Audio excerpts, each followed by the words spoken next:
This is Beyond the Uniform with TJ Brassil.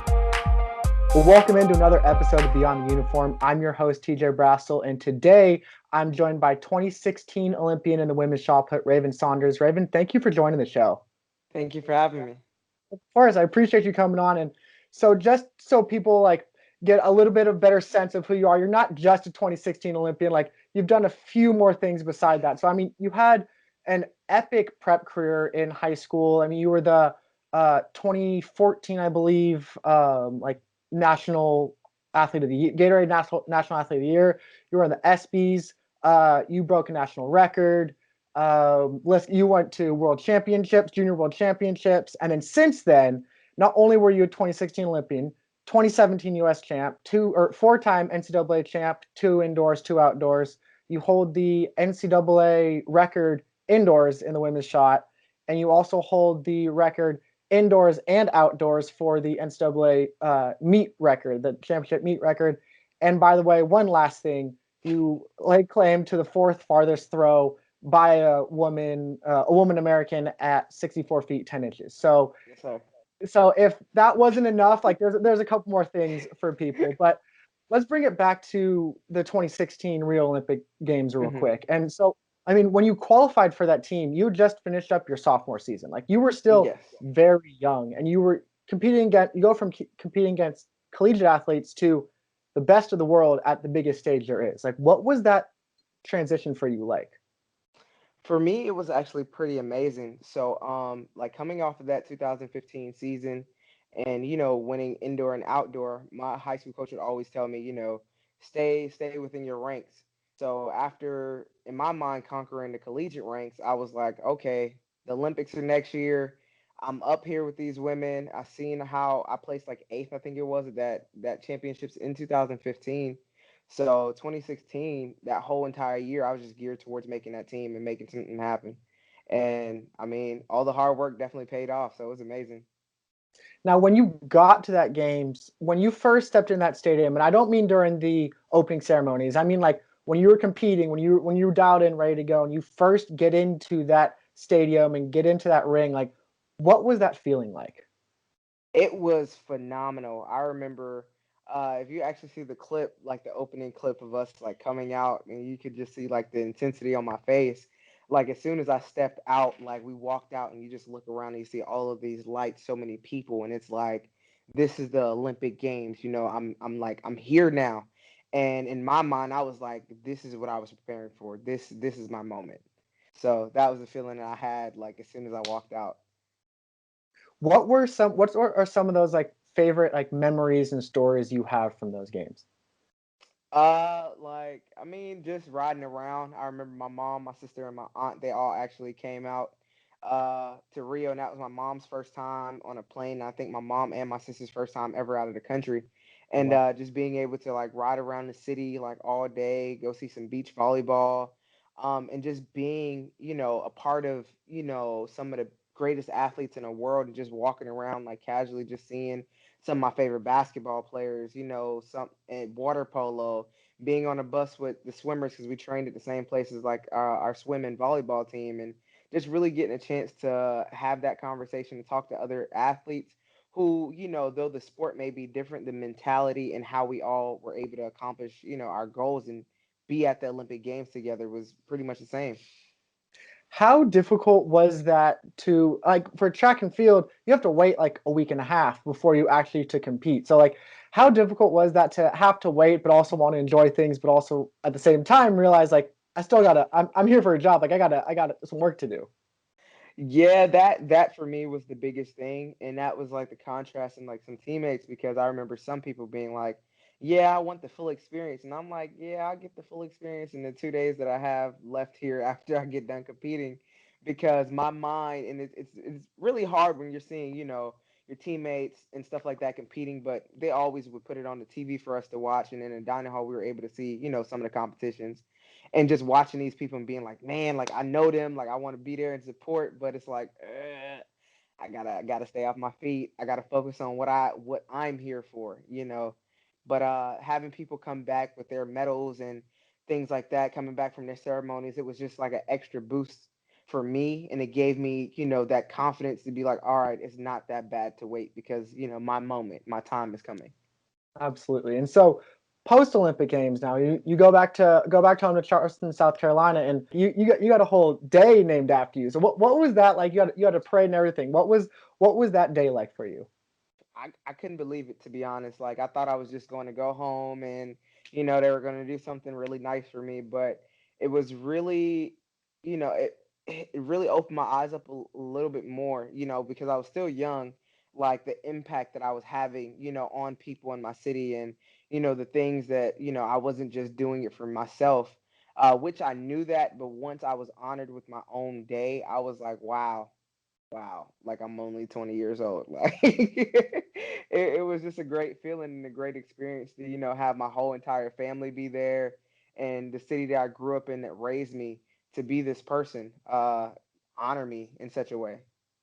So now is that like a second birthday for you now? Like every August 18th, it's like, oh no, this is my day. Like this is Yeah, all me. I pretty much like to kick back, order people around things. I'm just kidding. But it is nice though. No, I mean, even if you did a little ordering around, like I feel like that's deserved. Like you put in some work for that. That's fair. Right. So but after those Olympic Games, you decided to go back and continue your collegiate career.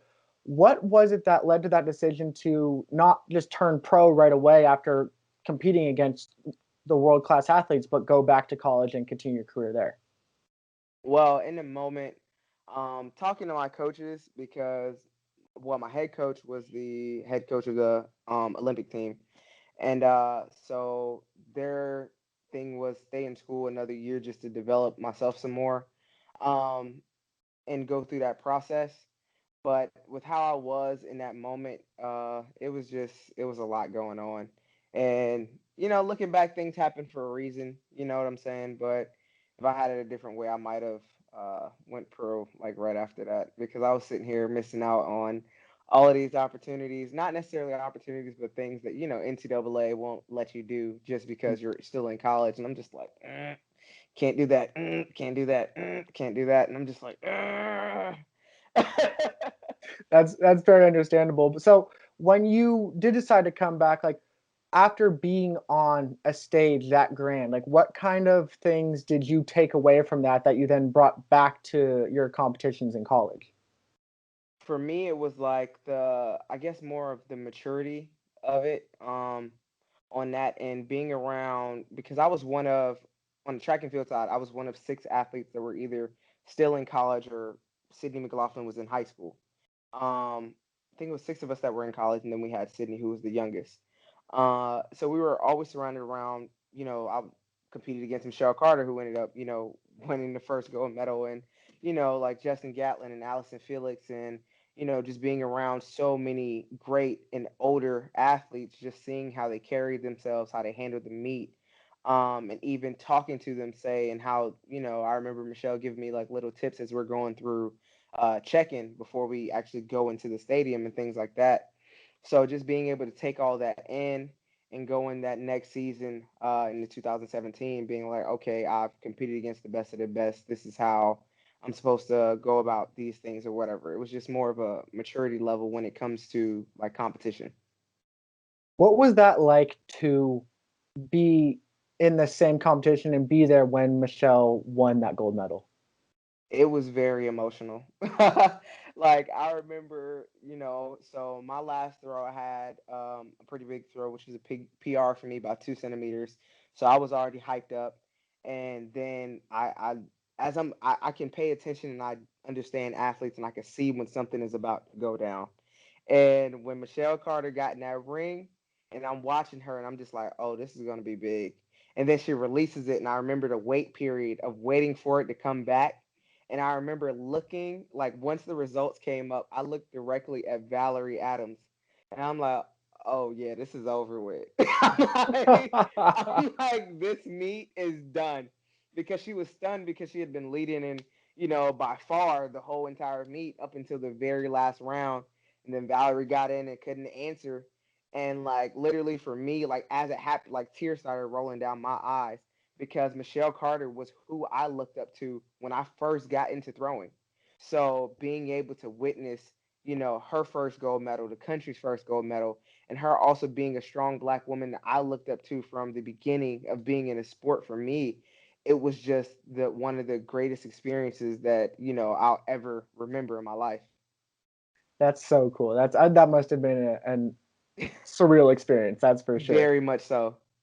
So going back to now college post Olympics. So you go back to college, and those next 2 years didn't go quite as planned as you had hoped, and you had to deal with some injuries and stuff like that. But you also recently you've been really open about your battle with depression and how in Yes. 2018 you essentially had to kind of cut your season short because of that. And I want to get into that morning of January 26th in a second, but before that, like, looking back on that time, what point did you realize like you weren't in the right shape of mind and you were kind of going down a dark path?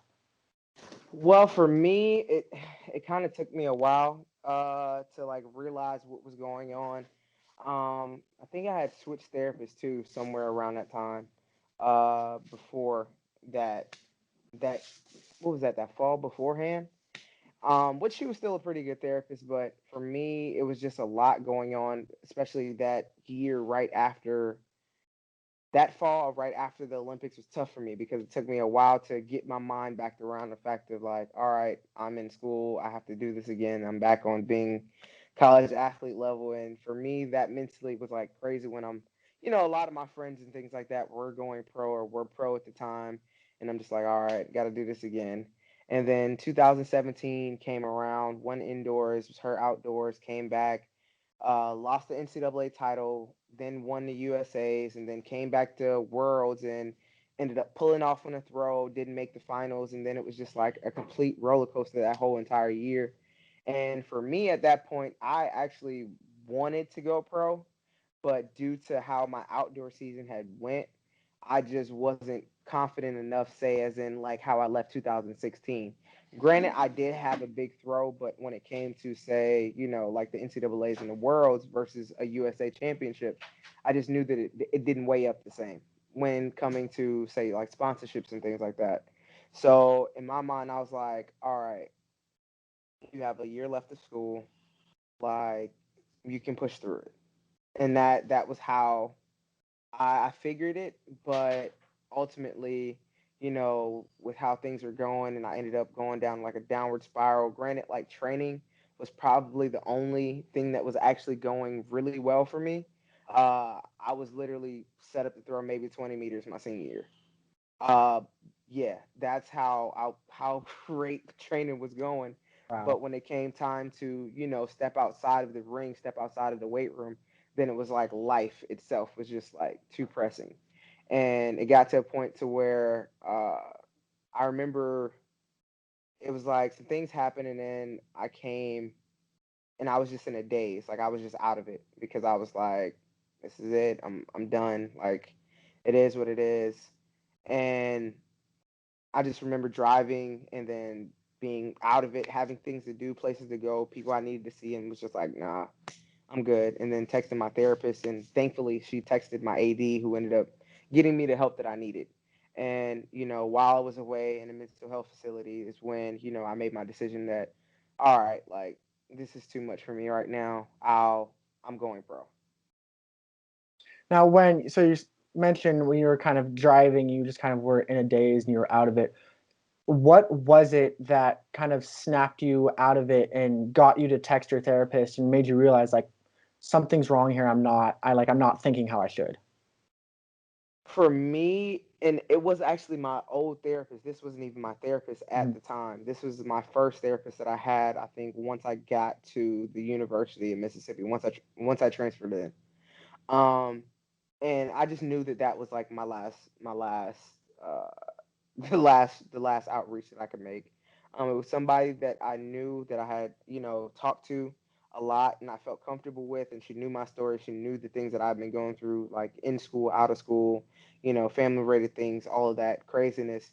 And I was just like, you know, I send this. If I don't get a response, then it is what it is. If I do get a response, then Like it's somebody who, if they say something to me, I'll be more open to listen to what they have to say, and somebody that I felt comfortable enough to say something of this nature or this magnitude to, because when you're in the midst of depression, it's like you don't want to feel like you're bothering people or irritating people or, pulling people outside of their own groove.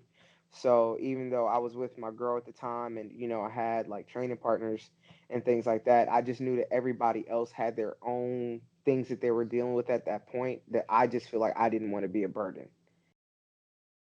So, I mean, when you say that, when you say like you didn't want to be a burden, like, and you see this a lot, I feel like with people who have depression, they feel like they're a burden, and they kind of try to hide what they're going through from their family members and from their hmm friends who they're really closest to, and sometimes those people just don't see the signs. Why is it that you feel like they hide, like people feel like they need to hide that? I guess it's like the ideal of like everybody feels like you have to be strong all the time. There's this new thing with, I don't need anybody. I'm to myself. I don't need friends. It's like this whole new era of things going on, which it's not really the case. And for me personally, as somebody who, people would always see me as this really live personality. Like I'm always like over the top doing this. I'm bouncing around. Like my personality is just very big, and I just felt like, if that in that moment I was like, well, if I'm not giving people that, then it's like, well, I'm draining them of their energy, or I'm turning something that's like supposed to be like a good moment into like a really down and I'm trying. It's like you don't want people to feel like they're being brought down to your level because of how bad it feels in itself. If you, yeah. No, yeah, absolutely makes sense. And so when you talk about that and you talk about like being so lively and stuff like that, and going through something like depression, like you have to be very open and very vulnerable. It's a very difficult time, and especially someone who's looked at as so lively and strong. Like, how difficult was it for you to admit that, like, no, like I'm not okay, I need help? Very, very. Just being someone that like a lot of the things, like really my mom didn't even know that I what I was going through like the whole entire time I was in college until like right before I went into the mental health facility. Like once she found out, they actually flew her out to be like stay in a hotel next to the facility, even though she was only able to come and see me one time. The school covered for her to like stay in a hotel next to the facility, actually within walking distance. Um, and like I said, she didn't know anything that was going on, which was absolutely crazy. But yeah, just trying to hide it. It was ridiculous. Like the extent of like, really walking into a place or a facility or walking into practice, and I know I'm drained, I'm down, and then it's like, all right, gotta snap into it. Like I'm walking Mhm. through the door, and I'm just like, all right, yeah, let's go, let's do this, let's do that, and third, and then you get done, and you're even more drained than beforehand because it's like, I've given what little energy I do have towards trying to put on the front, trying to wear a mask. Now, in my first season, I had English Gardner on, who also has been very open with her battle with depression. We talked hmm about a similar story, and she talked about how once she started to kind of get through it and get kind of see the light and get to the positive side of it, she was like, she said, I didn't get over it. Like, it's not just done. She No. said that it's a constant battle that she's always continually fighting. So for you, like, how is it that you go about fighting that battle every day? Well, for me, it's like I learned a lot of tools and things like that, and one of the biggest things is communicating. When you are in a space of like, I've noticed my signs of when my depression is starting to come back. I notice certain things that I start to do or whatever, so I try to address those things and not either fall even deeper into that hole. Um, like for instance, when I start feeling depressed, actually not too long ago, it happened to me again, and I was just vocal to my girl. I was like, "Hey, like I'm starting to get depressed," like, and then she was like, "All right, what is it?" And then just being able to communicate the things and having close people that I am with, or even texting friends like, "Hey, like, how's it going?" Or for instance, like a post, like even posting, just hearing positive affirmations, things like that, to help kind of like boost that inner self esteem, that inner, self worth. and things like that, or even like taking time for like meditation and doing yoga, going out for walks, do like journaling, and also like even sometimes when I'm really down, like putting myself in a situation where I am around like a large group of friends, that like that energy is something that then I can feed off of, because it's better to be, around a bunch of lively people than to be in your room in the dark just sitting. Mhm. Absolutely. Well, I must say, before we even go any further, I'm very glad that you sent that text and you got that help, and that you're here to tell this story and to help people with that. But that being said, like for someone who might be watching or might be listening, who might be going through something similar like that, like what kind of advice would you have for them? One of the things that, a lot of people that are, suicide survivors or have known people who have been through it is like the story always continues. One thing that I've learned in life is that, life will definitely beat you down pretty damn bad. If I, my bad. it, You're good. it would definitely get the best of you sometimes. But if you understand that even through the midst of all of the BS and the struggles and all of that, if you keep working and keep pushing and keep fighting and try to the best of your ability to keep a positive attitude towards life, then it always will get better. The amount of times that I've been down and up, I'm just like, no matter what, on the other side of this, there is hope. On the other side of this, there is success. On the other side of this there is a happy life. It's just for a split second. It's just for the time being that whatever you're going through, it's like, all right. And I've even gotten to the point now to where things will happen. And I literally just sit there and laugh, and I'm like, "You're trying to get the best of me, like you really tried it." Like that's how I've learned to address and attack all of the negativity to that. So if you can try and keep a positive outlook and just really just laugh at all the bad things and try and smile through it and push forward mentally, it'll happen. It'll work itself out for you. Now you also work with a group called Well-Beings. Can you or tell me a little bit more about like what that group is and why that's so like important to you?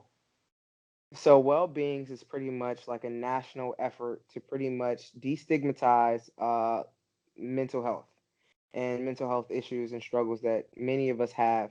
So, we're like branch between athletes and, singers and actors and actresses and things like that. We all have come together to pretty much like share our story. And for me, it's so important for this because everyone gets to see that everyone, no matter who you are, how high up the success chain or how low on it you are, we all go through a lot of the very same things. And if you can see, those of us that have, reached certain levels or certain or on certain platforms, see that, hey, I'm just like you. I know what it's like. And don't think just because, oh, I've reached this level of success, it's gonna go away. It's not, but we're able to be here and help people address what's going on, help them to see what's going on and see what's out there. And it's just once I heard about it, I was like, this is perfect. Like I would love to get the word out. And just being a part of Well Beings has been pretty amazing. They're actually coming down September 8th to do a shoot with me. So this will be the second half of our initiative. We did like a town hall. Um, what was that, a couple weeks ago? About no, that was last month, early last month we did it, a town hall, virtual town hall. So it's been pretty great. That's really awesome. So, I mean, being a part of something like that, like what kind of impact has that had on you? It's really pushed me to be better and to always make sure more so that I am holding myself accountable for the things that I preach. Like they say, practice what you preach. So it's really been helping me to reinforce all of the things that I've been saying, just constantly being able to speak out about it and speak out about those things. It's like because I'm saying this stuff, I can't allow for myself to fall back into that hole. And it's like I have to be, that person to show people like, hey, I know it happens, I know how often it happens, but you can get up out of it always. That's amazing. And so another change that you've gone through post kind of getting or getting your mental right, I guess you could say, and then as well as kind of getting over your injuries and stuff is you've lost 80 pounds, which is just amazing. First off want to congratulate you on that. But secondly, Thank so you. like I mean, the common thought in throwing, and especially shot put, is that like mass moves mass. As long as it's Yeah. not like necessarily like taken away from speed or athleticism or stuff like that, like the bigger you are, the farther you'll throw is the kind of the general consensus. Hmm. You've kind of flipped that on its head and be like, no, that's not how this is going to work. Like, what Right. sparked that change? Well, for me, it was like the place that I was in because I actually had gained weight. Once I moved out to Cali and things were happening, I was on my own now. I ended up gaining like an extra like 20 pounds, 25 pounds, just eating and having fun. And it got to a point to where then I ended up having to have hip surgery, and I was like, yo, if I keep doing what I'm doing, I'm gonna end up being like 330 before next track season. And I pretty much, made the decision too, because I remember a close friend of mine had actually passed away, and I was like, she's not able to be here and do what she wants to do. So who am I to waste my gift while I'm still here? And it really like put a fire under me to change my diet and really attack my rehab sessions, like really killing those and just focus on all around health. And it actually helped me because I got back into meditating and stretching and doing core work, and it really started to make me feel a lot better about myself. Because at the training center, I don't know if you know, but there's like at the track sits right above this like this lake, and then over the lake there's like mountains. So every morning at like 7 o'clock in the morning, 6 o'clock I'm going to grab breakfast, 7 o'clock I'm out at the track, and I'm going out to the edge, and I'm out here screaming for all the things that I want out of life, like repeating it, screaming it at the top of my lungs, bright and early, like off into this great beyond. And it was just an amazing feeling. Go out, do that, go do some abs, do some meditation, and I'm ready for my day. And just all of that stuff was just really, really energetic and great for me in that journey. And now being able to now move weight, how I would like to move weight, and actually certain lifts be stronger than what I was when I was, say, 250, 260, 270.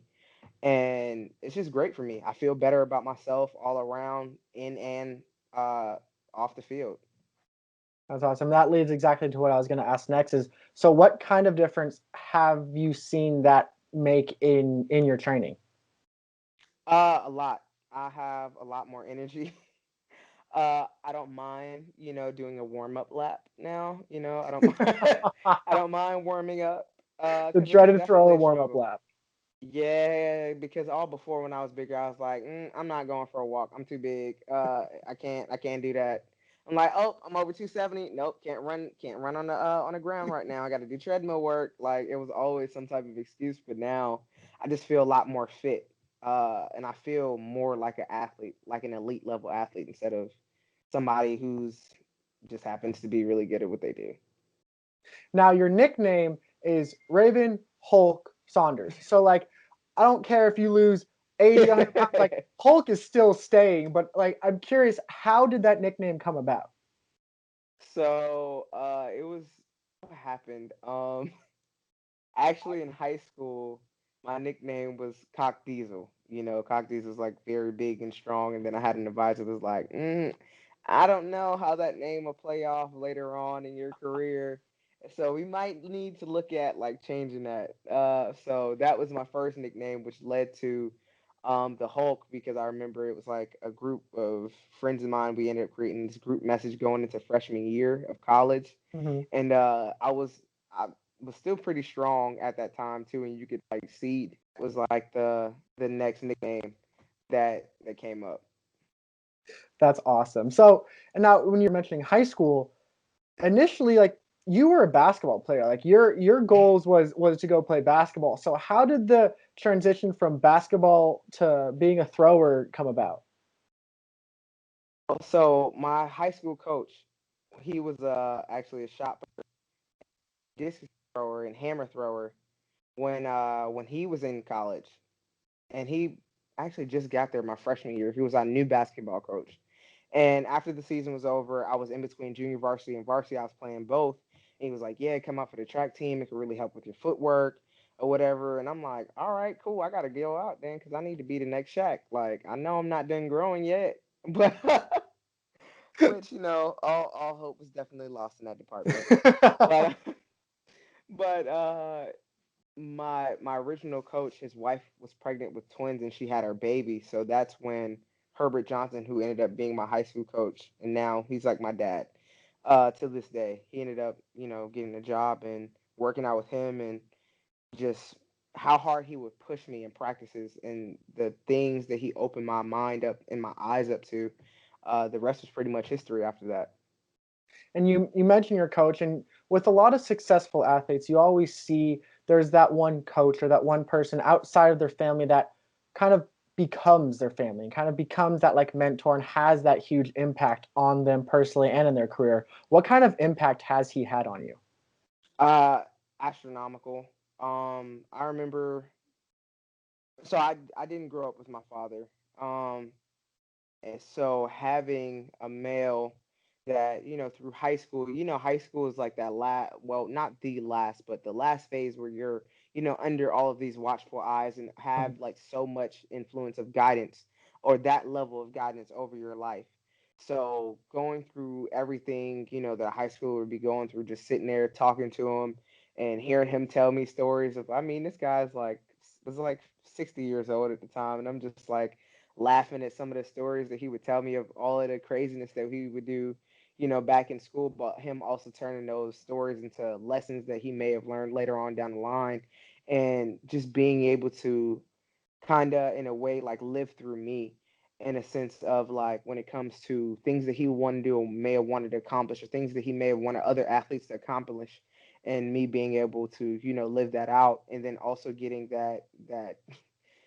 that great guidance, on how to handle it and handle things and handle people and handle situations, especially throughout the sport. Lessons that I've taken on to this day that have led to me having really great relationships with people, throughout this whole entire time has just been absolutely phenomenal.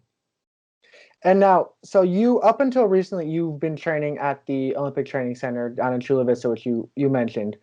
Hmm. And so you finally got to this point where mentally really healthy, physically really healthy, you were ready to go going into 2020, going into the trials, and then COVID hits. And then the Olympics are pushed back and everything's kind of put on hold. So first off, like what kind of impact did that have on you mentally? For me, it was honestly actually wasn't as bad. It was like bittersweet because I knew I was gearing up to do some crazy things come that off season. Well, that outdoor season. So it was like, dang, like, well, I guess I have to wait. But also at the same time, I'm like, well, I have 365 more days to be prepared. I'm like, I actually get a chance to, breathe instead of constantly having to pressure myself of like, all right, you're running out of time, you're running out of time, you're running out of time. So I actually had a chance to, take a step back from press, press, press, press, press to be like, all right, like breathe, relax, like let's just keep going. That's great. And so, I mean, when you're at the training center and everyone's training for the same goal of making the Hmm. Olympics. So when that news hits, like what was it like being at the training center when everyone realizes like, well, everything's on hold for another year? It was kind of like really like gloomy. Like, California is a very sunny place, but that place got really gloomy. um, I remember because like as things were like progressive, like our group meeting spot ended up being like the dining hall. So we would all, have sometimes practices at different times. And I remember they shut the weight room down. So now we were all lifting down at the track. And then eventually they shut the track weight room down that we had. We were literally lifting outside. Like, and then that got shut down. And then, we'd still be meeting up in the dining hall. And then after we kept like having like a group of like 8 or 10 people at a table. Then they shut the dining hall down, and then it's like, all right, you can only come on the site to pick up meals. It was just like everybody kind of was like, oh man, like what's going on? But and then which with California still being shut down right now led to a lot of people being kind of displaced in the midst of COVID. So what kind of impact has quarantine and COVID and everything had on your physical training, getting ready for now the 2021 Olympic trials? Yeah, that first, what was that? When did we go? Was it March? Oh my Yeah, God, that was so long. it's been a minute.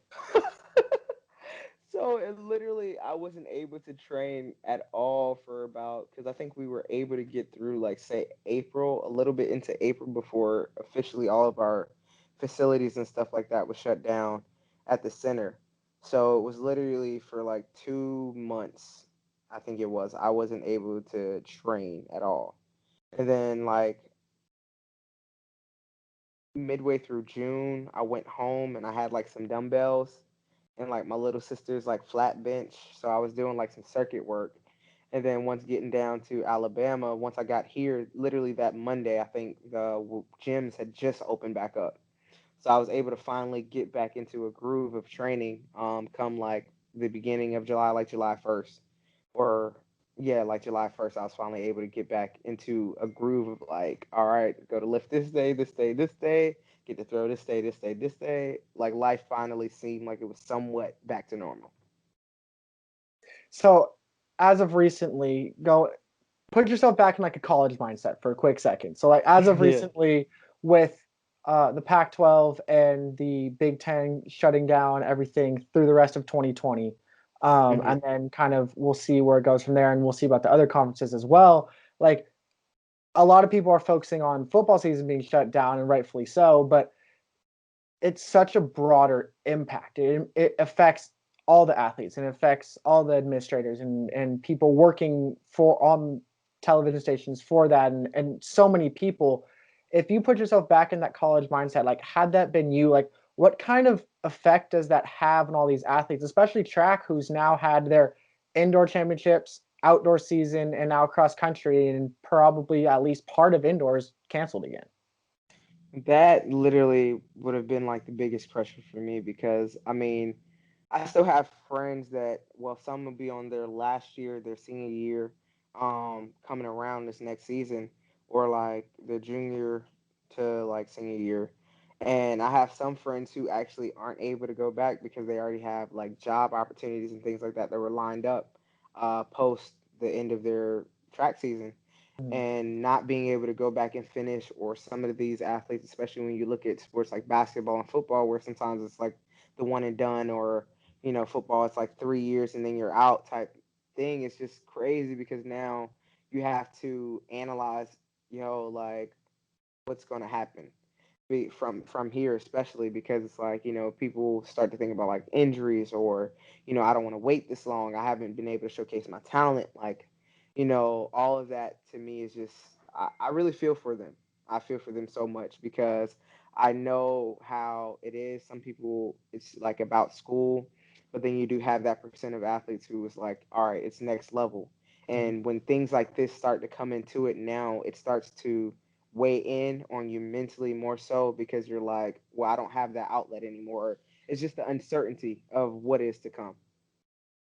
And so now looking forward to 2021 for you and looking forward to those trials and everything that comes with that, like what kind of expectations are you setting for yourself for this season to come? I'm setting my expectations very high. I know myself, I know my capabilities, I know what I work toward, um, and I know that I've been blessed with an extra year to get my body and my mind right. I've been taking a lot of the tools that I've learned and putting them into action.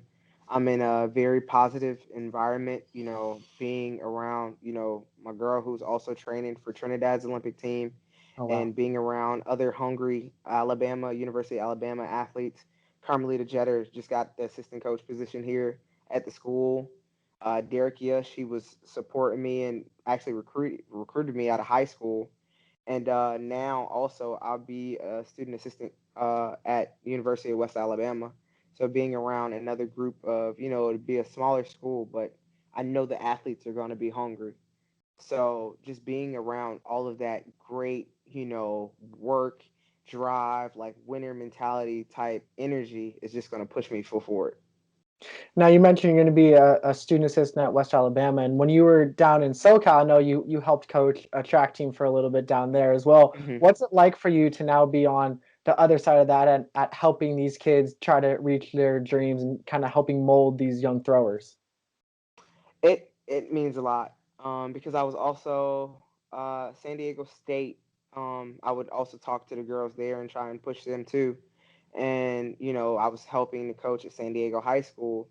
And one thing for me is I feel like it's always a great big driver for me to kind of be a leader in that aspect, to kind of use the things that I've learned to try and push people, because I knew the level that I pushed myself to, and I just know that if people would push themselves to that level, close or even past it, like what all they can accomplish.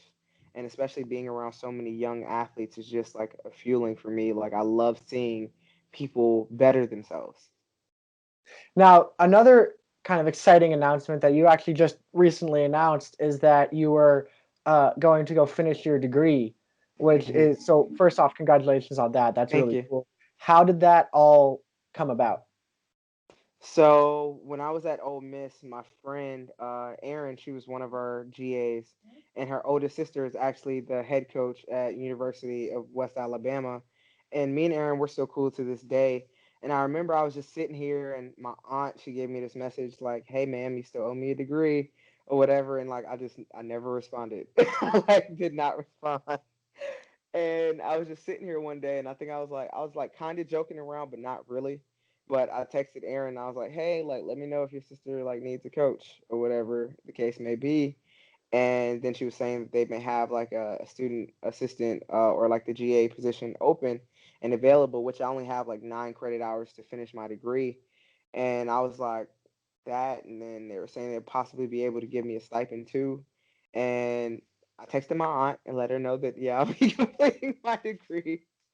And, it's just, it meant a lot because my girl Portia, she actually just graduated um, in May. So for me, it's like, and my mom, one of the things that she always said was, if I have to carry a camel on my back, you're gonna graduate from college.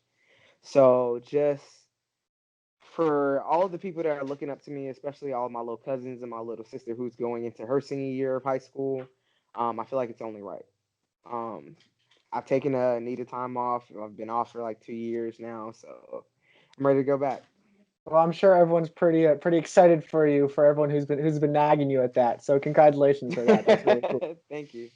All right, so real quick, like help me break down shot put a little bit for everyone who might not be like dialed in on the event of shot put. So like for you, what would you say is the most difficult part about throwing the shot put? Uh, the drills. The drills are probably like the toughest part because I remember I thought I knew everything going into college, and then the drill set that I got going once I got into college, and it's just so repetitive and it's so hard on your body, and especially depending on a program where you may be throwing like different implements or whatever the case may be. I mean, I threw up to like a 18-pound shot at one point, so 2 pounds heavier than what the professional men shot Hmm. throws. And it was a lot, but after a while you get into the groove, it becomes fun. But that part, or maybe the squats, it's probably the squats. Like, it might be squats. So what would you say is what do you think would surprise people the most about the event of shot put? Really the amount of skill that goes into it. A lot of people just see it and they're like, okay, like you're spinning around and you're throwing the ball, but the amount of technical work that you literally have to sit there and pay attention to, and it's so many different things, key things that can go wrong in such a split second, and you have like a second to get the ball out of your hand, and it's just so tedious. But a lot of people don't see that side of it. Hmm. Also, real quick, so you mentioned the squats, and I remember in college you were putting up some crazy weightlifting numbers. How has losing the 80 pounds, how has that affected your strength levels? Well, on the strength level side, certain lifts I'm actually stronger. Others I'm knocking on the door of being right around the same, and then others I'm probably like a little bit less than what what I was at my biggest. Because I mean, mass moves mass, and then also coming back after hip surgery, it just takes time to get back in there.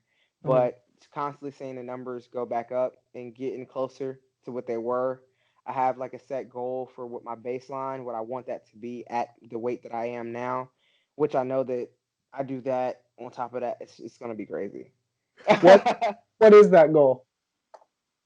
It's some of the different things. Like I want to get back to say like a 350 for like 5 rep bench press. Uh, that's probably one of my biggest goals that I'm really gonna get after this year. I just wanted to hear the numbers just so I can people could be a little more impressed. What one more. So what is your like max bench and max squat?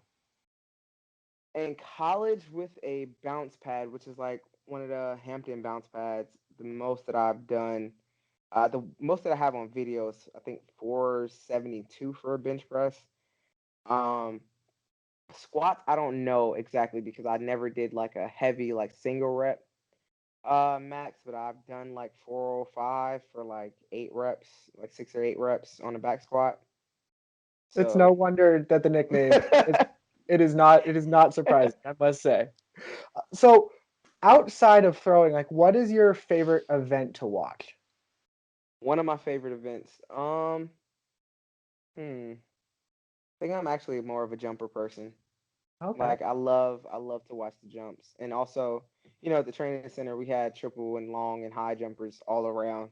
And just seeing and I'd be able to sit with Coach Al and Omar and being around Will Clay and Chris Bernard, literally three of the top five triple jumpers in the world. Like it was just fun to see also just like how people would be like, well, jumping is jumping, but sitting with them and also listening to hear them and like Coach Fisher talk technique Mhm. and steps and approaches and things like that, and just seeing how tedious it was, I was like, man, this is fire. And then just seeing that power of the explosion off of the last step, it's just like it was crazy to watch. So a few episodes ago, I had Christian Taylor on, and we were talking about jumpers and how they just love to put on a show. Like that's Yeah. their thing. They just like to, as much as they're competing, they're entertaining. For you, like how much are you just focused on just competing, and how much do you go into it? Like like let me go put on a show for everyone a little bit. See, I'm kind of like them, and that's probably why I get along so well with jumpers. Like it's like that for me too, because it's like I know when and you're confident in your ability to perform itself, being able to draw in other people to make them as excited about what you're doing as you are. It's an added bonus, and it ups the energy of the meet, ups the energy of the crowd, ups the energy of the competition. It gets people really going. Well, for me at least. Now, outside of track, so like going back to high school real quick, I know you were a student body president. I'd read that you would even you wore the mascot outfit for some of your games. First of all, what was your school mascot? Bulldogs. Okay, okay, okay. Yeah. So so obviously you have a lot of different interests. So outside of track, whether it's something that you're doing right now or interests that you want to pursue post your career, what are some of your interests outside of track and field? For me, it's actually I've gotten into personal training. One of my goals later on down the line in life, I actually want to be a head strength and conditioning coach at like a major university for a football team, football program especially. Because one of the things that's so similar between like shot putters and, for instance, like offensive and defensive linemen is the explosiveness and the power Mhm. that goes into it.